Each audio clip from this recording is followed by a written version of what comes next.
So you can, sorry.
Good morning. Good morning. My name is Gib Metcalf, and I serve as chair of the governing board here at First Parish in Concord. Welcome one and all to worship on this special celebration Sunday when we uplift the abundant gifts of our cherished spiritual community and all the good they make possible in our lives and in the world. First Parish is a member of the Unitarian Universalist Association of Congregations, and love lies at the center of our faith. We gather to grow spiritually and ethically together as we adapt to a changing world.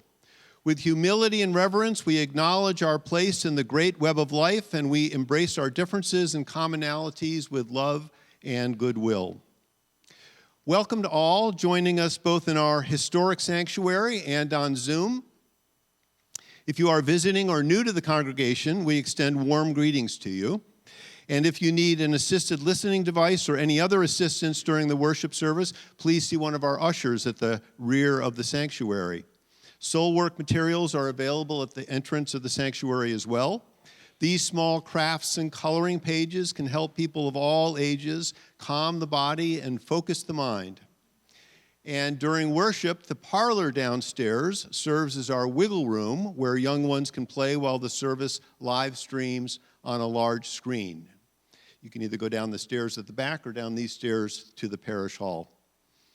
Zoom participants are invited to stay online after the service for a time of conversation and fellowship. All present in the meeting house are welcome to enjoy coffee hour in the parish hall downstairs. And because today is Celebration Sunday, there will be not one, but there will be 2 cakes. So please do come downstairs. And as your governing board rep for this morning, I will also be available during coffee hour for conversation, cake, and questions. So come say hello. Please check out the many announcements in your order of service, and there's also a new spring brochure. Make sure you get one of these if you haven't gotten one already, that outlines the abundant ways you can engage in our vibrant spiritual community. So welcome once again, and to gather and worship is a sacred act, and your presence among us is a blessing. We are glad and grateful that you are here. And now, the time has come to kick off our Celebration Sunday with our traditional banner parade. So let the celebration and the parade begin.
a moment to be present to this abundance, to all of these colorful and generous gifts of heart and spirit, embodied by all of these banners and all of the beloved friends carrying them and all of the beloved friends beholding them.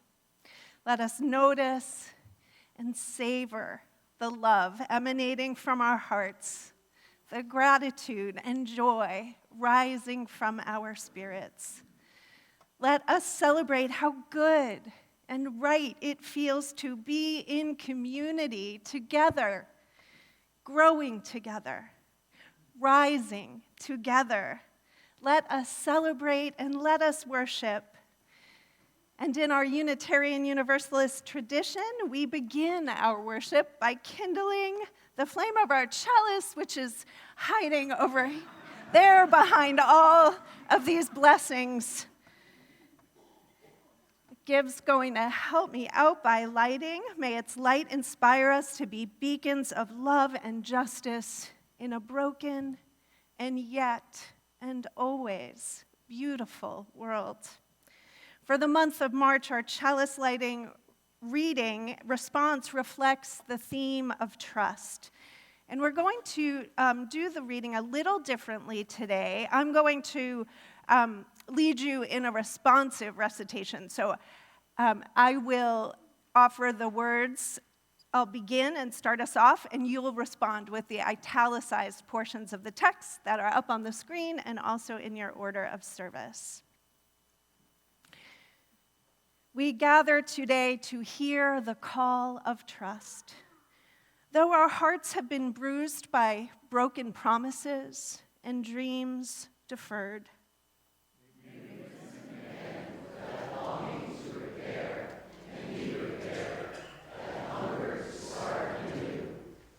like this flame, trust is something that needs to be rekindled again and again.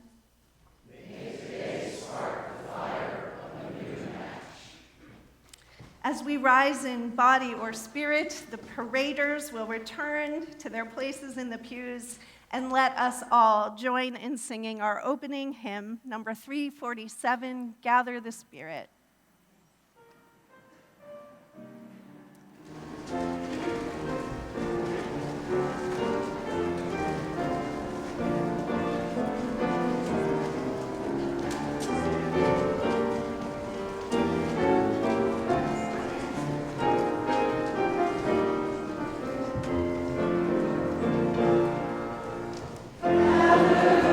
Spirit, on us, O God,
It's been a few weeks since I've been up on this chancel because of the weather and other callings. It's really, really good to be back here. My name is Jennifer Johnson. My pronouns are she and her. And it feels so good to say how glad and grateful I am to get to serve here as the lead minister at First Parish in Concord. I do miss my friend, the pulpit. I look forward to being back behind it next week. Today we have a special guest speaker. Ben Stewart is going to offer a stewardship testimonial.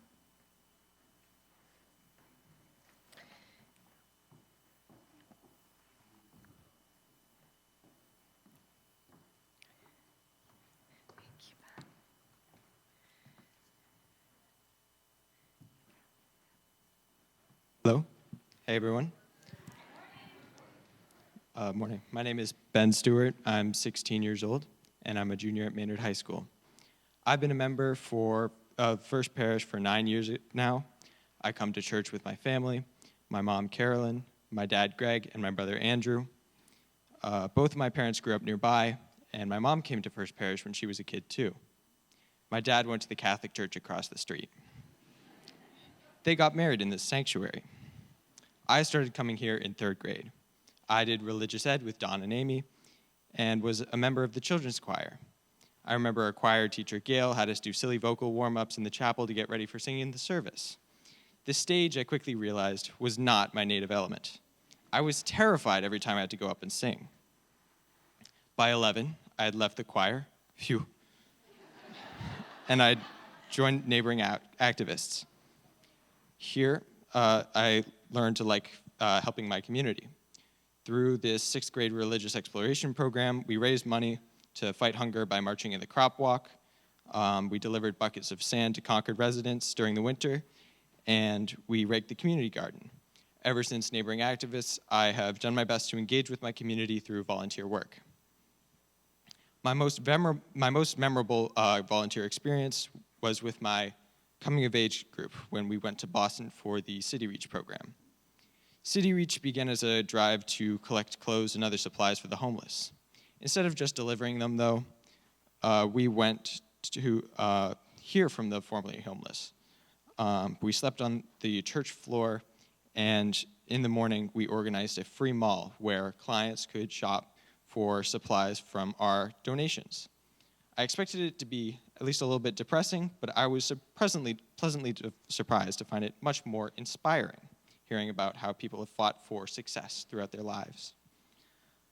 Right now, I volunteer with the Youth Corps of UU Mass Action. It's a high school youth group based in First Parish, Bedford, where UUs from nearby towns work together on issues like housing for the homeless and immigrant families, prison reforms, and climate justice. Together with like-minded young adults from other UU churches, I have knocked on doors, protested, and learned about what it means to put our UU values into action. This is what First Parish has done for me, helped me to realize that social action is an important part of my life.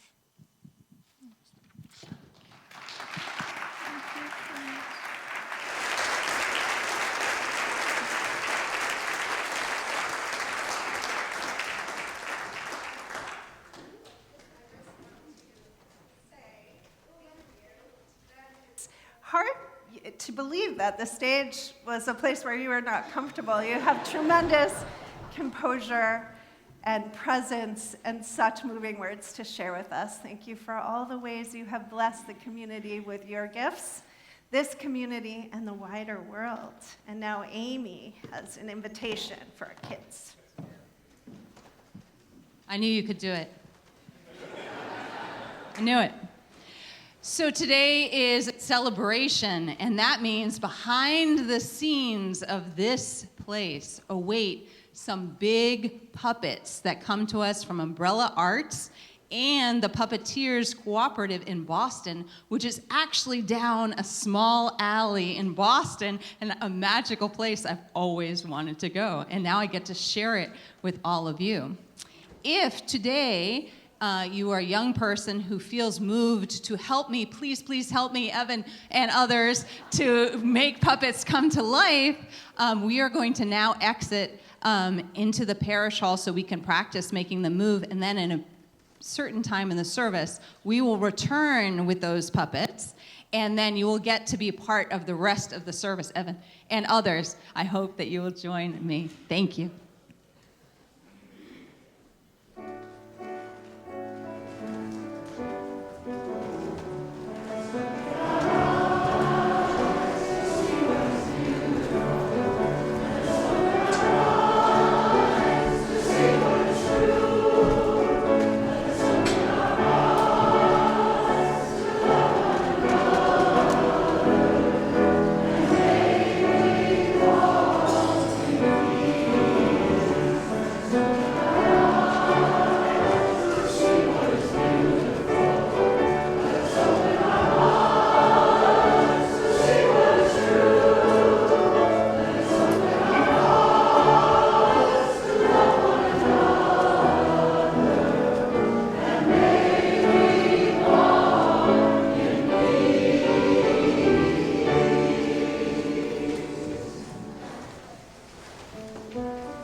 say that was just so beautiful. I never know what's going to get me going during every worship service, but it's always something. And today, one of the things was that beautiful, beautiful piece of music. Thank you all. Good morning. I'm Elizabeth Ide. My pronouns are she, her, and I am so happy to serve this community as your acting minister of congregational care. It is time for us to gather around the flame that is created by the many sparks that each of us brought, to allow that warmth to seep in.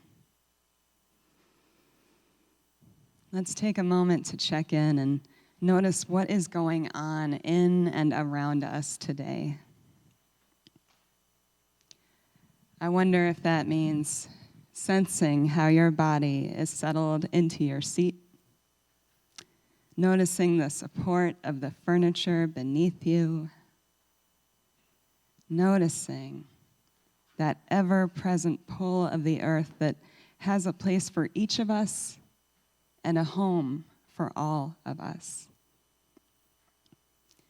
Focusing on the sensation of our breath, we might find a little extra calmness and comfort that we can then share with one another.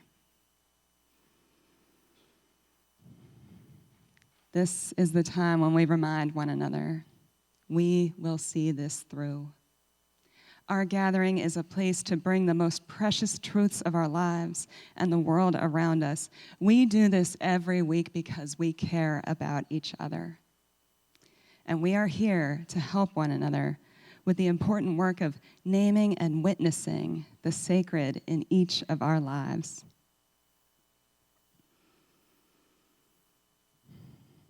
This morning we hold in love Elizabeth Townsend, who fainted, fell, and was taken to the emergency room. She was admitted to the hospital overnight, and she's recovering from nerve damage at home. Cards and email are very welcome. May Elizabeth find ease and support in her healing process. We also lift up Peter Siebert, husband of Candace Nelson, who died Saturday, February 22nd at Emerson Hospital after many years struggling with multiple illnesses. His obituary has been posted on the website of the Concord Funeral Home.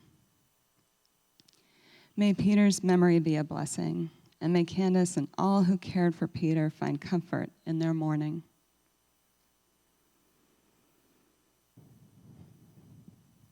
May this circle of love grow ever warmer and embrace all who are a part of our gathering, joining us as visitors, sharing our online space, witnessing that which we brought in today.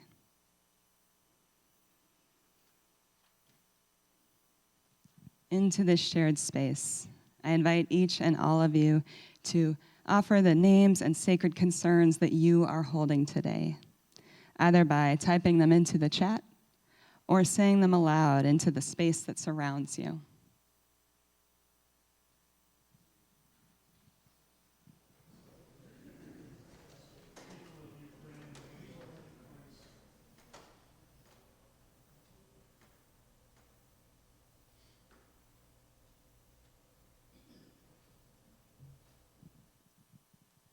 May our attention of care bring peace to each and all.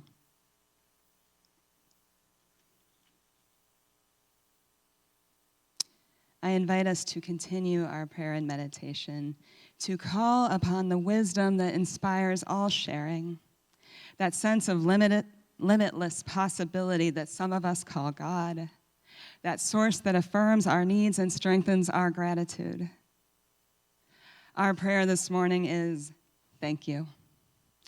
We lift up all the intentions and prayers among us, spoken and unspoken. We are grateful to have a place to bring what we cannot carry alone, a place to both seek and provide questions, answers, and hope. When we are feeling lost, May we all rest in the knowledge that we have a beacon of hope to turn toward, and we are helping to make sure it's there for all of us. In honoring the goodness of community, we send a message of love and kindness out to all of those who have yet to find a people to call their people. Our message is, we know you're out there. We hope that you find love, belonging, and peace. Our message is, we have more than enough of all those things, and we want to share. In celebrating this congregation that is powered by generosity and sustained by dedication, let us offer ourselves the kindness that we are looking for. Let us give one another the compassion we find and show the world the blessing we are. May all who are inspired to do so join me in concluding our prayer with a joyful and heartfelt amen. Let us now pause for a moment of silence before singing Spirit of Life.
Good morning. I'm Reverend Paul Langston Daly. I'm the Minister for Social Action here at First Parish, and my pronouns are he and they. This morning, the Women's Parish Association nominated the Massachusetts Women's History Center to be our Share the Plate recipient. Your generous donation is a great way to remember that March is Women's History Month and to fund an organization that is highly successful at highlighting women's significant achievements throughout history and inspiring today's women to continue vital works for humanity. The Women's Parish Association is a proud member of this organization. The Massachusetts Women's History Center works to amplify the history of Massachusetts women from all backgrounds from throughout the Commonwealth. The center and its flagship program, the Massachusetts Women's Hall of Fame, is a successor to the organization Suffrage 100 MA. The center builds on 14 years of work telling the inclusive stories of the suffragettes and expands upon the foundation, sharing, and inspiring historical and educational stories about the important contributions and challenges endured by Massachusetts women of all races, ethnic, socioeconomic, and gender identities over the centuries, and the major milestones in women's history. The Hall of Fame will honor women, Massachusetts women past and present, who have made a profound impact. You can access a great deal of information about the organization from their website and follow their activities on social media outlets. Please visit the Women's Parish Association table today at coffee hour for additional resources. and enjoy celebrating Women's History Month. We thank you for your generous contributions this morning as we share our plate with the Women's History Center.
Oh, right.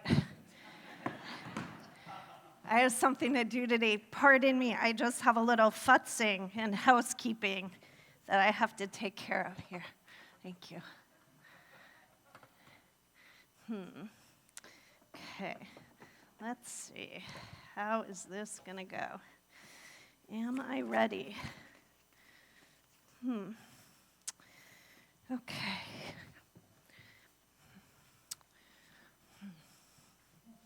This is different. Okay. I think I might need this. Don't mind me. Okay. Please, internet. Okay. Hi. Maybe you're wondering why I am sitting here like this, in this big, pretty comfy armchair, instead of standing behind my friend like I usually do. Today is Celebration Sunday, which means I'm told that I'm supposed to have something witty or wise or powerful to say to inspire you to give your money to the congregation. To be perfectly honest with you, that expectation makes me nervous, maybe even a little scared. My training is in ministry and theology, not finance or business or economics. I took not one of those classes in all of my higher ed experience. I'm a little out of my element. So, as I thought about preparing for this day, it didn't feel right or even quite honest to stand behind the pulpit and preach with the authority that the pulpit bestows about money. So I thought maybe I should come out from behind the pulpit and just try to talk to you, person to, well, not exactly person to person, person to people, you know, like fireside chat style. Speaking of which, maybe I should take this off, this other trapping of ministerial authority, and I think I want to put this on instead. This lovely, lovely purple, my favorite color, prayer shawl that was just gifted to me last week. Can you hear me still?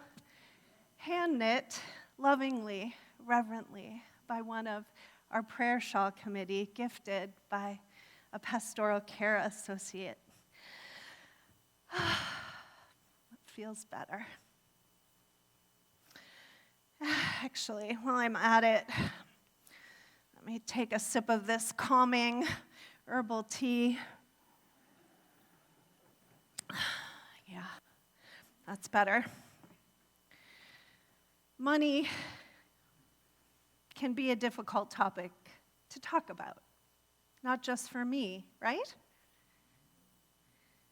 It's fraught in our culture, weighted in our wider culture, maybe more than anything else. Money assigns worth and confers power, not just to things, but to people.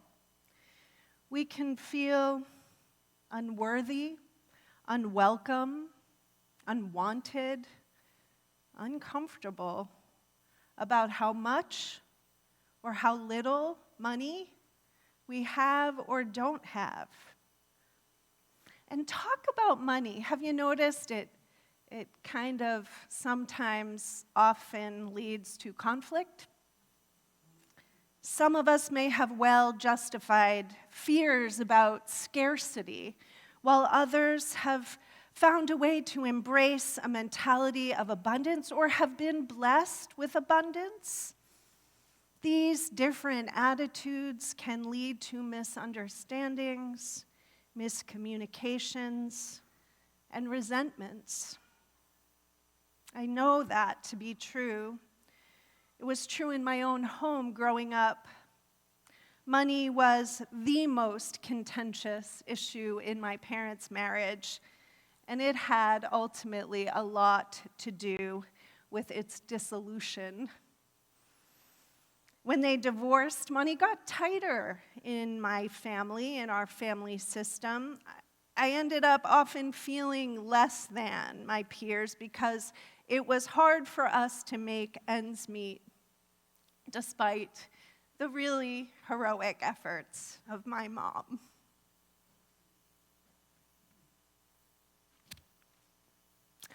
We didn't go on vacations. I never went to summer camp. Some weeks we couldn't fill the gas tank up all the way. We went from solidly middle class to precariously middle class. I still had a lot of advantages, and both my parents made a commitment to our college education. But all of this is to say that, like all of us, I bring my own baggage about money with me to my role as minister here at First Parish. And you know, money is a thing here at First Parish in Concord. It's a thing everywhere, but let's be honest. It's kind of a big thing here and in the surrounding community. And I don't want my baggage to get in the way of nurturing what I believe can be and is starting to become, and in many ways already is, a healthy culture of giving and generosity. So that's why I'm sitting here this way, setting aside the trappings of authority and expertise, trying to be open, accessible, real, and a little more vulnerable than usual. And I'm a pretty vulnerable kind of person as it is.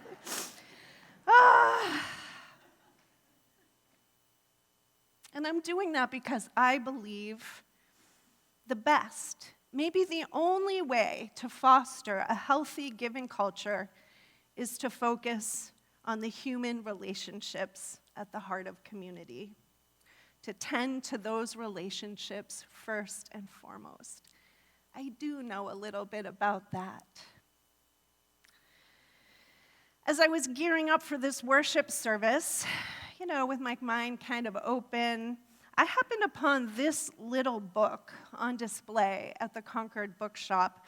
It's called The Service Berry, Abundance and Reciprocity in the Natural World, and it's by Robin Wall Kimmerer, the writer, scientist, and teacher of indigenous wisdom, known best for her book, Braiding Sweetgrass. I didn't know when the store clerk rang it up that this little book would inspire my thinking about today's service, but it did. As it turns out, it's a book about relationships, not only relationships between people, but also between plants and animals, between plants, and between people and plants. It's about the interdependent relationships woven in natural ecosystems and human communities. It's about how individual beings grow within systems and societies that thrive when we give and receive our unique gifts in networks of mutuality.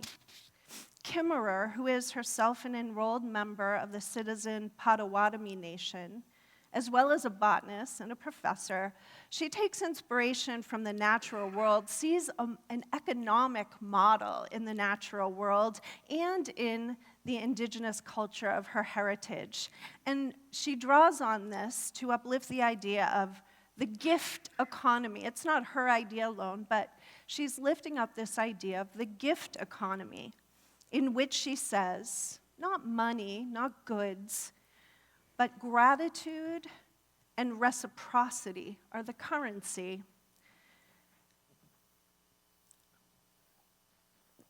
Kimmerer writes this: anthropologists categorize gift economies as systems of exchange in which goods and services circulate without explicit expectations of direct compensation. We circulate goods and services in gift economies without expecting compensation. It's not transactional, it's relational. She goes on, in a gift economy, the currency in circulation is gratitude, and connection rather than goods or money. She acknowledges, she opens her mind to the idea that the United States economy, though dominated by the free market model, is a mixed economy. I'm just going to pause here because Gib's sitting right in front of me. And I just admitted I never even took an economics class to, our board president, professor emeritus, economics at Tufts. So forgive me for any errors. So she acknowledges what other economists, she says, also acknowledge that our system is a mixed economy. Its economic system is not purely free market capitalism. When she looks around, Kimmerer sees examples of gift economies everywhere. And she lifts up just a few, things like little free libraries, where we give books to each other with no expectations, potluck dinners, free cycle and buy nothing networks, even the wisdom and creativity and fun shared on TikTok. I know that's complicated, but the spirit of the giving.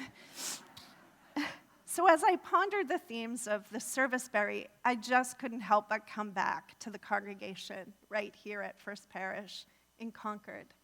We're a mixed economy, right? Unquestionably part of the greater market economy. We can't escape having to pay bills to keep the lights on and to heat this beautiful, large, window-filled sanctuary. We have to purchase supplies and pay the plumber a lot to keep the plumbing and the whole place running. But at the heart of it, we are a gift economy, right? Aren't we? Here, you bring your gifts and you give them, not with an explicit expectation of compensation, but for the currency of connection. Because we grow when we connect. We thrive when we connect. And because the giving comes back around. As you give, you do receive in a network of mutuality. The network of mutuality you all have woven right here. Here you give and receive your gifts of heart and spirit. And they move me, like they moved Elizabeth, every time I'm in this building, not just here at worship. You give your music, your poetry, your acting chops and your artistry, your savvy, your organizational prowess. Where's Rosalind? Your engineering ingenuity, your learning and your knowledge, your heavy lifting and your dish scrubbing, your spiritual practices and wise insights, your compassionate listening, your curious questions, your playfulness and good humor, your homemade soups and specialty cookies, your prayer shawls and catnip balls, your hand-thrown chalices, your warm hugs and friendly smiles, your small kindnesses and passionate convictions, your leadership, your moral courage, your attention, your attention, your attention, your presence. You give all of these and more freely without the requirement or even the expectation of compensation. And because we need to pay the bills, because our gift economy exists in a wider market economy, when the plate is passed each week, and when the pledging season comes around, you make a gift of your money, and we do need it. And you do this because when we give and receive our gifts, we connect in mutually gratifying relationships with one another. And as I said as I believe, and I believe all of you share this with me. We connect when we give, and we grow when we connect. And when we grow, we thrive, and when we thrive, we rise. So I want to celebrate that your financial generosity is off to a wonderful start. The Pledge campaign team and I got an update from Fifi on Friday, and we're told we're off to a fantastic start. Even before our kickoff, more than 10% of anticipated pledges are in, and early indications are that giving is up by a considerable margin over the last 2 years. And new givers have come on board, and returning givers, I'm told. We are a generous community giving from an abundant spirit of mutual goodwill. That is something to celebrate. So let's celebrate.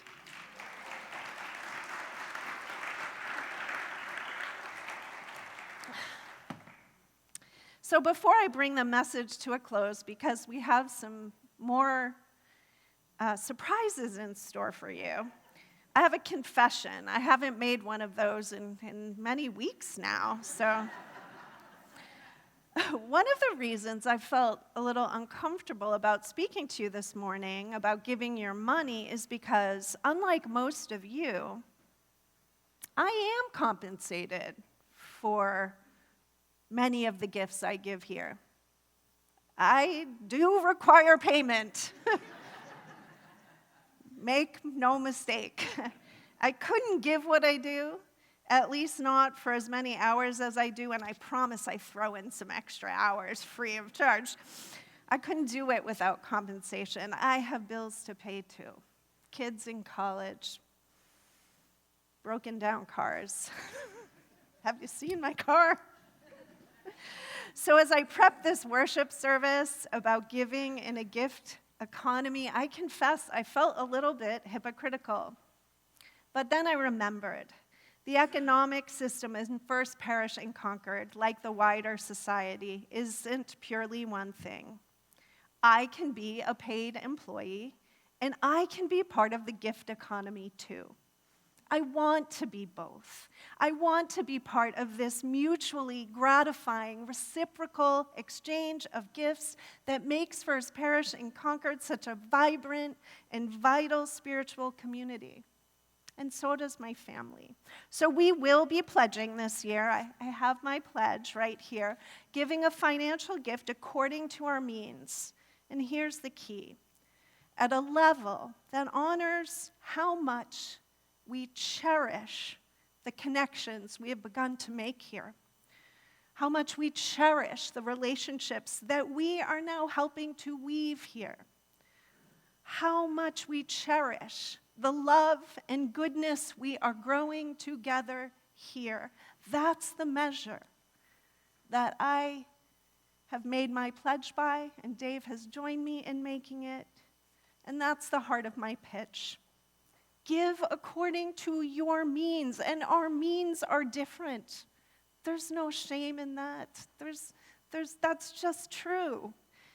Give according to your means, but give according to at a level that honors how much you cherish the connections and the relationships, the love and the goodness that we grow together for ourselves and for one another, because we grow together, honoring the past and sowing seeds for the future so that we may thrive and we may rise together.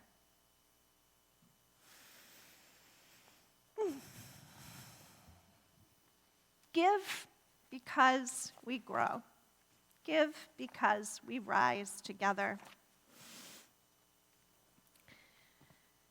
Give according to your means as you are able. Give as the waves of the ocean build and crest to meet the shore. Give, and we will rise.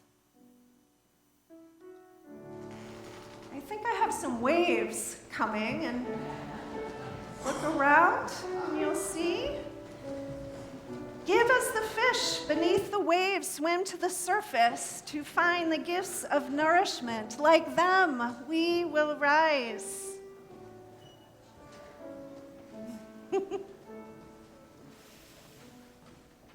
As gulls, where are the gulls that soar above the waves?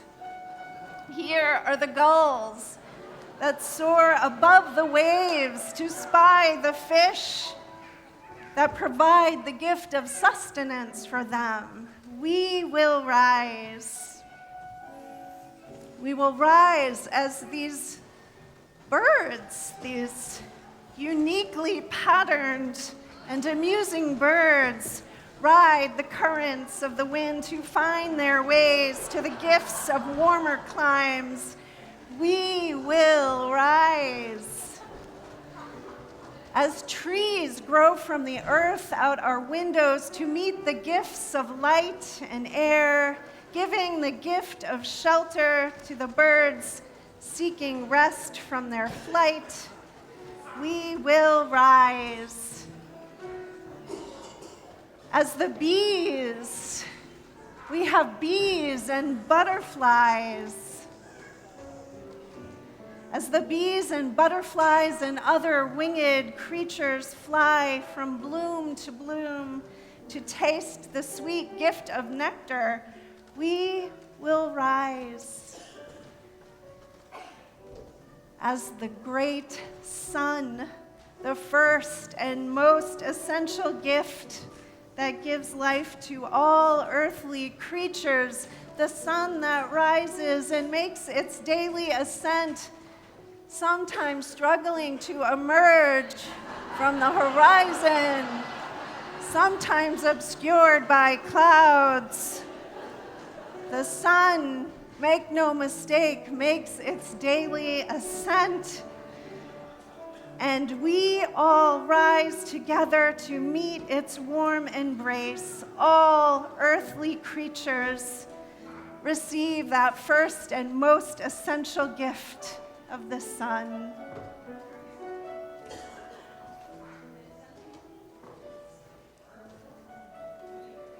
Like all of these beings, all of this beauty, all of these family members in the one community of earthly being, we will rise together.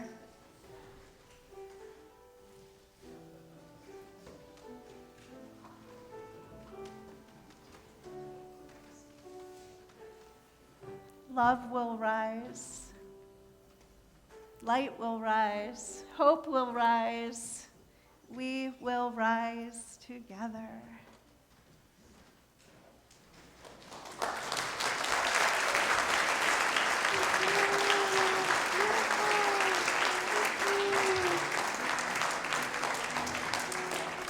Well done, good job.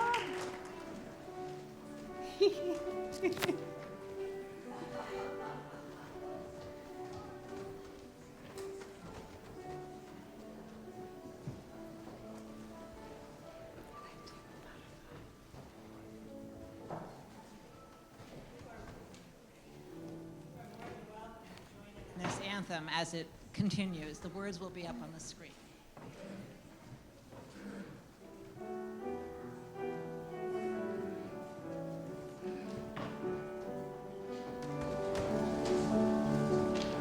In a many-colored garden, we are growing side by side. We will rise all together. We will rise with the sun and rain upon us.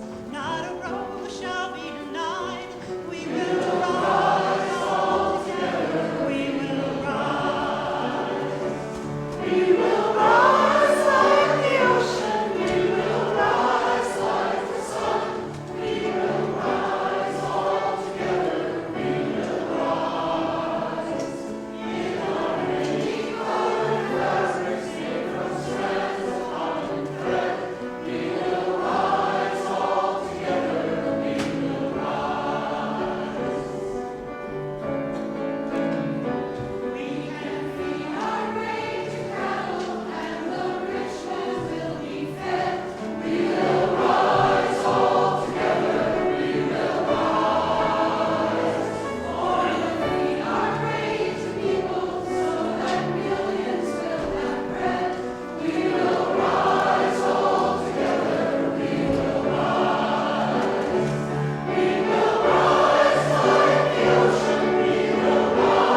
housekeeping.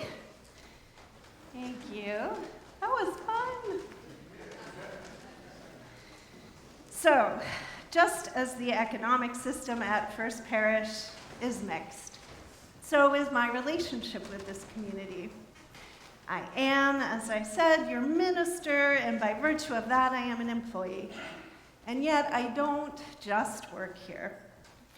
I give and I receive gifts from all of you. I grow here. I love here. I am loved here. And so I want all in. It hasn't taken long for you to become my primary spiritual community and my primary spiritual home. And that is also true for my husband, Dave. So we have decided that the time is right for us to join the ranks of membership.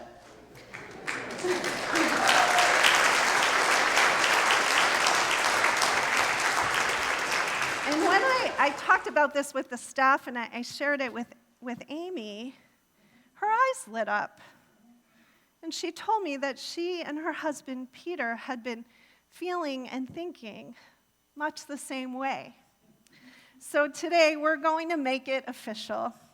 Liz Rust, who is the chair of our membership and welcoming committee, is going to help out. So grab the mic there. Oh yeah, Amy has it. And Dave, my husband Dave, and Amy and Peter are going to come forward. Come up here. So the journey of membership in a Unitarian Universalist congregation is individual. It's a matter of conscience. Peter and I are lifelong Unitarian Universalists with home congregations, and that is why we have not joined you until now, officially. We've been active members of this community since 2015. We've raised a daughter here who is not here today, but you see often. And we felt that it was the time for us to fully become members of this community. I'm all in. Yay. Do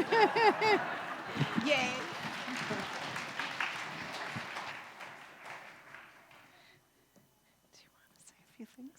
Do you want us just to sign?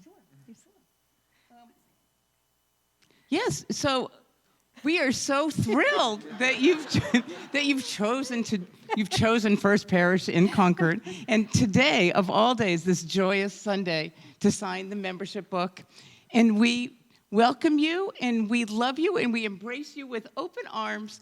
And thank you for all your service and your love and your caring.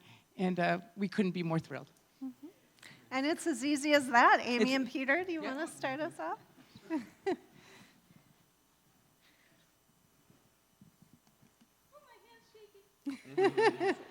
We're just doing names, yeah. Just sign your name.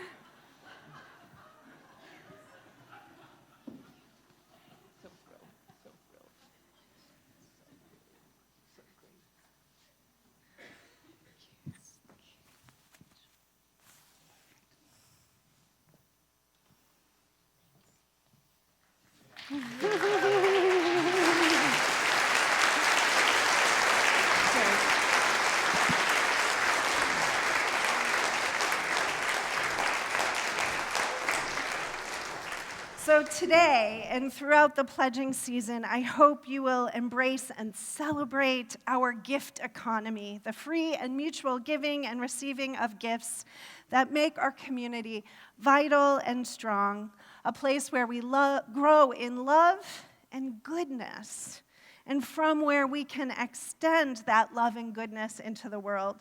So we're going to lift up this mutual giving and receiving in a celebratory ritual. All are going to be invited, whether or not you're ready to make a pledge. If you are, you're going to be invited to bring your completed pledge card with you. You may have brought them from home, and there are also some in the pews. If you haven't brought your pledge card, but you have already pledged and mailed it in, I think there's some little sheets, these little orange slips that say that you made your pledge. But even if you haven't made a pledge or not quite ready to make a pledge, we still want to invite you into this ritual of the gift economy, a ritual of giving and receiving. There's no giving without others to receive. The receiving is as essential as the giving. So we're going to have you come forward. We have a small gift for everyone. And actually, Amy, would you mind saying a couple words about the gift? The mic is right there. Takes a moment to turn green. All of the children know what the gift is. We decorated seed packets for you, and they are filled with wild seeds. And yes, they are local, and they are perennials. So everyone who would like will receive wildflower seeds in packets specially decorated by our children. So as your newest members, Amy and I, together with Peter and Dave, will begin, and we'll be joined by Beth and Peter, who are also pledging members and have been for quite some time. And we'll have you make your way to the front by both aisles to receive and to give in celebration of our beloved spiritual community. And our beloved Reverend Paul and Reverend Elizabeth are going to help people who prefer to engage in the ritual while remaining right where you are. They have baskets and gifts to give and receive. So all you need to do is raise your hand, and Paul and Amy will come to you. So let us now begin. Yep. Let's go, Peter.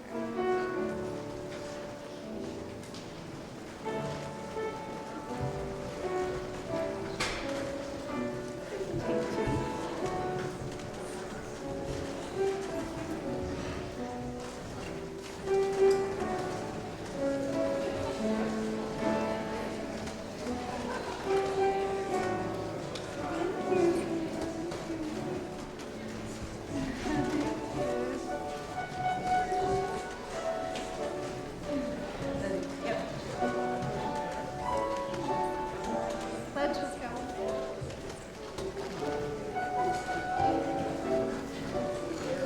For all your gifts.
fortified in heart and spirit by these abundant gifts given and received in our cherished spiritual community, let us go forth into the world to sow the seeds of love and goodness that we harvest here until we are together again. Please rise in body or spirit and join in singing our closing hymn. Earth was given, as a garden.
I'll close our worship service in the way that is traditional, by giving and receiving our beloved words of benediction.